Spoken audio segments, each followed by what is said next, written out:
আসসালামু আলাইকুম। সংকট কাটাতে একীভূত করা হয়েছিল ৫টি শক্তিশালী অথচ একসময় ভঙ্গুর হয়ে পড়া ব্যাংককে। আর আজ সেই ব্যাংকগুলোর আমানতকারীদের জন্য এসেছে ৪,০০০ কোটি টাকারও বেশি অর্থ ফেরতের এক বিশাল ঘোষণা। কিন্তু মুদ্রার উল্টো পিঠও আছে। একদিকে টাকা ফেরত দেওয়া হচ্ছে, অন্যদিকে পর্দার আড়ালে খেলা হচ্ছে নতুন এক খেলা। ভিডিওর একদম শেষে আমি আপনাদের এমন কিছু গোপন ও গুরুত্বপূর্ণ তথ্য দেব যা আপনি পূর্বে কখনোই কল্পনাও করেন নাই। এই তথ্যগুলো জানলে ব্যাংক নিয়ে আপনার সম্পূর্ণ ধারণা বদলে যাবে। তাই ভিডিওর একটি সেকেন্ডও মিস করবেন না। চলুন বিস্তারিত জেনে নেওয়া যাক। পুরো ঘটনাটি বুঝতে হলে আমাদের একটু পেছনে ফিরে তাকাতে হবে। আজকের যে সম্মিলিত ইসলামী ব্যাংক, এটি আসলে ৫টি ব্যাংকের সমন্বয়ে গঠিত। ব্যাংকগুলো হল এক্সিম ব্যাংক, সোশ্যাল ইসলামী ব্যাংক, ফার্স্ট সিকিউরিটি ইসলামী ব্যাংক, ইউনিয়ন ব্যাংক এবং গ্লোবাল ইসলামী ব্যাংক। প্রশ্ন উঠতে পারে, কেন এই ব্যাংকগুলোকে একীভূত করতে হলো?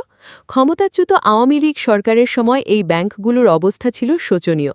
এক্সিম ব্যাংক ছিল বাংলাদেশ অ্যাসোসিয়েশন অফ ব্যাংকসের সাবেক চেয়ারম্যান নজরুল ইসলাম মজুমদারের কবজায়। অন্যদিকে বাকি ৪টি ব্যাংক অর্থাৎ সোশ্যাল ইসলামী, ফার্স্ট সিকিউরিটি, ইউনিয়ন এবং গ্লোবাল ইসলামী ব্যাংক ছিল চট্টগ্রামের এস আলম গ্রুপের কর্ণধার সাইফুল আলমের নিয়ন্ত্রণে। এই নামগুলো আমাদের দেশের ব্যাংকিং সেক্টরে কতটা প্রভাবশালী ছিল তা আপনারা নিশ্চয়ই জানেন। তাদের রাজত্বকালে ব্যাংকগুলো থেকে কোনো ধরনের জামানত ছাড়াই হাজার হাজার কোটি টাকা ঋণের নামে বের করে নেওয়া হয়েছে। সহজ কথায়, সাধারণ মানুষের আমানতের টাকা দিয়ে তারা পকেট ভরেছে। লুটপাটের এই উৎসব এমন পর্যায়ে পৌঁছেছিল যে সাধারণ আমানতকারীরা যখন নিজেদের প্রয়োজনে টাকা তুলতে ব্যাংকে যাচ্ছিলেন, তখন ব্যাংকগুলো টাকা নেই বলে তাদের ফিরিয়ে দিচ্ছিল। দেশের আর্থিক খাতে এক ভয়াবহ অরাজকতা সৃষ্টি হয়েছিল তখন। দেশের অর্থনীতি যখন খাদের কিনারায়, ঠিক তখন অন্তর্বর্তী সরকার এক সাহসী পদক্ষেপ নেয়। শরিয়া ভিত্তিক এই ৫টি ব্যাংককে একীভূত করে গঠন করা হয় সম্মিলিত ইসলামী ব্যাংক। এই নতুন ব্যাংকের মূল লক্ষ্যই ছিল সাধারণ মানুষের হারানো আস্থা ফিরিয়ে আনা।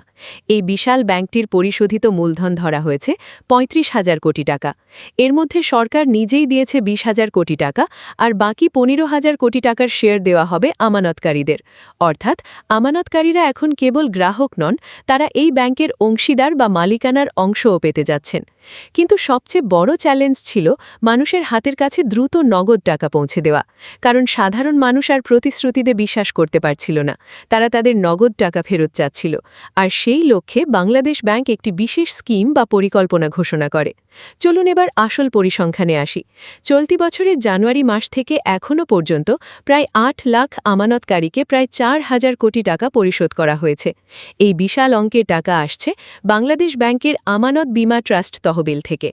কেন্দ্রীয় ব্যাংক সিদ্ধান্ত নিয়েছে পর্যায়ক্রমে এই তহবিল থেকে মোট ১২,০০০ কোটি টাকা আমানতকারীদের দেওয়া হবে।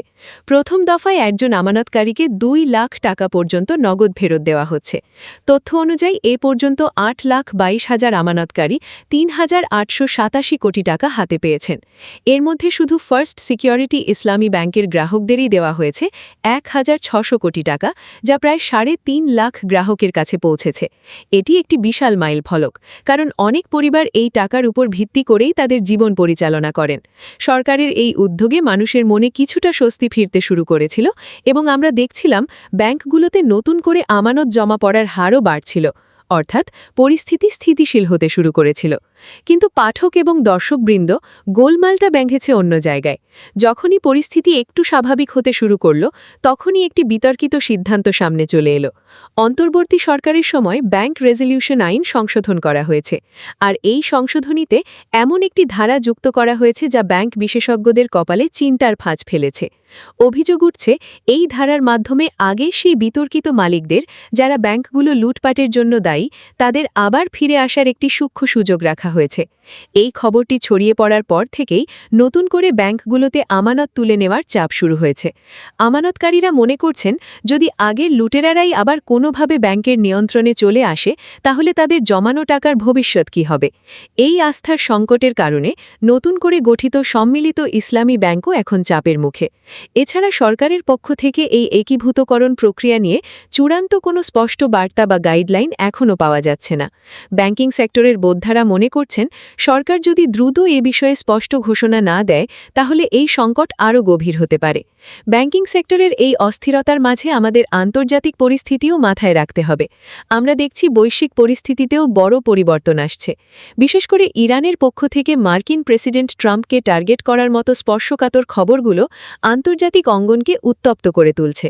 যখন বিশ্বজুড়ে অস্থিরতা বাড়ে তখন আমাদের মতো উন্নয়নশীল দেশের অর্থনীতিতে তার প্রভাব পড়ে সরাসরি। তাই আমাদের ব্যাংকিং সেক্টরের এই সংস্কার কার্যক্রম যদি স্বচ্ছ ও দৃঢ় না হয় তাহলে বৈশ্বিক ধাক্কা সামলানো আমাদের জন্য কঠিন হয়ে পড়বে। ভিডিও শুরুতে আমি আপনাদের বলেছিলাম শেষে এমন কিছু তথ্য দেব যা আপনারা কল্পনাও করেন নাই। এখন সেই সময়। অত্যন্ত বিশ্বস্ত সূত্রে পাওয়া তথ্য অনুযায়ী এই 5টি ব্যাংকের লুটপাটের পরিমাণ শুধু কয়েক হাজার কোটি টাকা নয়, এর জাল বিছানো আছে অফশোর ব্যাংকিং এবং বিদেশের অনেক শেল কোম্পানির সাথে। সরকার যে 20,000 কোটি টাকা মূলধন হিসেবে দিয়েছে সেটি আসলে জনগণের করের টাকা। অর্থাৎ লুটেরারা টাকা নিয়ে পালিয়েছে আর সেই গর্ত ভরাট করা হচ্ছে সাধারণ মানুষের ট্যাক্সের টাকা দিয়ে। সবচেয়ে ভয়াবহ তথ্য হল একটি শক্তিশালী চক্র সরকারের ভিতরে থেকে চেষ্টা করছে এই সম্মিলিত ইসলামী ব্যাংককে আবারও প্রাইভেটাইজ বা বেসরকারি খাতে ছেড়ে দিতে, যেখানে সেই পুরানো মালিকদেরই বেনামি প্রতিনিধিরা যুক্ত থাকতে পারে। যদি সত্যি ব্যাংক রেজলিউশন আইনের ফাঁক গলে তারা ফিরে আসে তাহলে আমানতকারীদের অবস্থা হবে আগুনের মুখ থেকে ফিরে চুল্লিতে পড়ার মতো। তাই যদি আপনার এই ব্যাংকগুলোতে আমানত থাকে তাহলে শুধু টাকা ফেরত পাওয়া নিয়েই সন্তুষ্ট থাকবেন না, নজর রাখুন ব্যাংকটির পরিচালনা পর্ষদে কারা আসছেন তাদের দিকেও। দেশের সম্পদ রক্ষা করা শুধু সরকারের দায়িত্ব নয়, সচেতন নাগরিক হিসেবে আমাদেরও দায়িত্ব। ভিডিওটি কেমন লাগলো কমেন্টে জানান। যদি মনে করেন এই তথ্যগুলো অন্যদের জানানো প্রয়োজন তাহলে অবশ্যই শেয়ার করুন। পরবর্তী আপডেট পেতে আমাদের চ্যানেলের সাথেই থাকুন। আজ এই পর্যন্তই। আল্লাহ হাফেজ।